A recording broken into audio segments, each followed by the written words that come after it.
अब मैं आपको समझाता हूँ कि कैसे पॉसिबल है कि आप बैंक से लोन भी ले लो और एट एंड आपको इंटरेस्ट लगे नहीं। किस तरीके से आप उसे इन्वेस्टमेंट डिसीजन, एक फाइनेंशियल डिसीजन ले सकते हो। चलो और देखते हैं और सीखते हैं।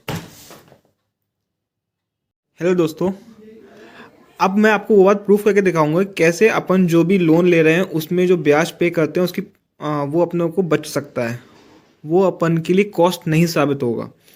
एग्जाम्पल लेते हैं। देखो, सबसे पहले हम यहाँ पे 75 लैक्स का लोन ले रहे हैं, ठीक। 75 लैक्स का लोन अमाउंट है 10 साल के लिए और ब्याज रेट 9.5% है। अब देखते हैं सिचुएशन क्या आएगी। इसमें हमें एटलीस्ट 41 लैक्स का इंटरेस्ट पेमेंट करना पड़ेगा और 98,000 के अराउंड हमारी ईएमआई बनेगी और कुल 1,11,00,000 से हो गई डेफिनेटली। 75 लैख आप प्रिंसिपल पेमेंट करोगे, बाकी इंटरेस्ट। हम इस 41 लैक्स को बचाना चाहते हैं, ठीक है। तो what we need to do, अब हम आपको और चीज़ दिखाते हैं।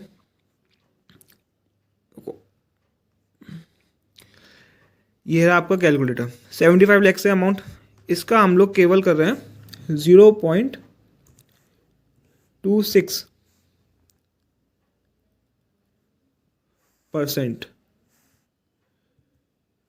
ठीक। अमाउंट निकालते हैं 19,500 रुपये, ठीक है। हम 19,500 रुपये लेके चलते हैं। अप्रॉक्सीमेटली आप इसे 20,000 के राउंडिंग में मान के चलिए, ठीक है। अब हम इसमें अमाउंट निकालते हैं मंथली सिप कैलकुलेटर। ये मैं आपको पेज भी दिखा दूँ, पता चला गलत दिखा रहा हूँ। ग्रो ऐप का SIP कैलकुलेटर है, ठीक है। अब इसमें मंथली इन्वेस्टमेंट हम 20,000 का करते हैं, ठीक। एक्सपेक्टेड रेट ऑफ इंटरेस्ट हम मान के चलते हैं मिनिमम टू मिनिमम 10% तो मिलता ही है, जबकि ज़्यादा ही देती है म्यूचुअल फंड्स। हमें 10% लेके चल रहा हूँ लोएस्ट अमाउंट, और 10 साल का टाइम पीरियड। अब देखिए कितना अमाउंट आपके लिए एक्यूमुलेट हो जाएगा इसी एक सिप से। It is around 41,31,000। देख पा रहे हो magic? This is the way you can beat that interest. आप अपना पैसा अपने पास रख सकते हो, वो ब्याज आपको ब्याज नहीं पता चलेगा। अब यहीं पे मैं हल्का सा इसमें इंटरेस्ट रेट आपको बढ़ा दूं। ये आपका 10% है, इस चीज़ को मैं 11% तक ले जाता हूँ, ठीक। अब देखिए वैल्यू, इट इज़ 44 लाख और ऑन एन एवरेज 44 लाख आप कमा लोगे, और जबकि आपने ब्याज केवल पे किया है 42 लैक्स केवल 20,000 की SIP से। अब आप इससे डिसीजन पे कैसे आ सकते हो?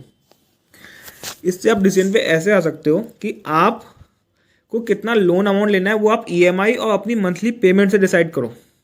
आप ये डिटरमाइन करो आपकी मंथली पॉकेट में आप कितना हर महीने पे आउट कर सकते हो। उसमें आपकी मंथली सिप भी इन्वॉल्व होगी प्लस EMI की अमाउंट भी इन्वॉल्व होगी, ठीक है। उस हिसाब से एक कैलकुलेशन पे आओ।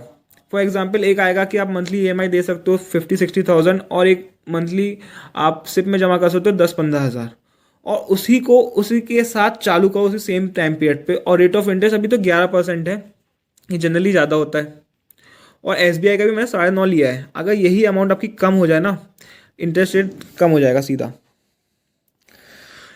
इन दिस वे आप एक्चुअली लोन अमाउंट का केवल 0.26% रखकर आप इंटरेस्ट पे करने से बच सकते हो। मींस आपने कहीं से वो इंटरेस्ट अर्न कर लिया तो आप एक्चुअलिटी में केवल आपने लोन अमाउंट का पेमेंट किया है, केवल और केवल लोन अमाउंट।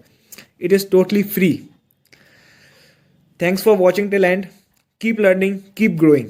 ओके है दोस्तों, तो देखा आपने, जैसा मैंने बोला था, आप एक्चुअलिटी में अपने बैंक जो भी आप लोन लेते हो उसमें आपने इंटरेस्ट जो पेमेंट किया है उस इंटरेस्ट का आप बचा सकते हो एक केवल सिप करके, वो भी लोन अमाउंट की केवल 0.26%, वो भी monthly SIP. So go with that. कोई आपको क्वेश्चन हो, कोई डाउट होगी कैसे हो सकता है, हाउ दैट पॉसिबल, ये तो आप कमेंट सेक्शन में मेंशन कर सकते हो। मैं आंसर करने के लिए बहुत खुश महसूस करूंगा कि मुझे कोई कुछ पूछ रहा है और मैं जवाब दे पा रहा हूँ, मैं आपको हेल्प कर पा रहा हूँ, एक वैल्यू एडिशन कर पा रहा हूँ। So keep learning, keep growing. Bye.